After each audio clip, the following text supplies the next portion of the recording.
నంది పురుష రూపంతో ఉండడు. పురుష రూపంతో ఉండకుండా ఎద్దు ఎలా ఉంటుందో అలా ఉంటాడు.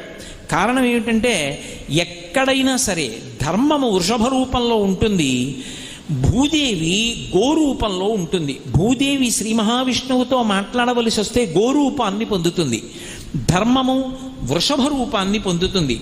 ఎద్దుకి 4 కాళ్ళు ఉంటాయి, అలాగే వృషభమునకు 4 కాళ్ళు. ఈ ఈ ఎద్దుకున్న 4 కాళ్ళు అవి శ్రీచక్రం టీవీ సత్యము, శౌచము, తపస్సు, దయ. ఈ 4 ధర్మమునకు ఉండేటటువంటి 4 కాళ్ళు. వృషభమునకు 4 కాళ్ళు ఉంటాయి. ఈ 4 కాళ్ళు నిజానికి అవి డెక్కలు కాళ్ళు కావు. నందీశ్వరుడు వృషభ రూపంలో పడుకున్నాడు అంటే ధర్ముడే పడుకున్నాడు. అందుకే నందిని స్పృశించడం, నంది శృంగములలోంచి దర్శనం చేయడం, నందికి నమస్కారం చేయడం వల్ల ఏమవుతుంది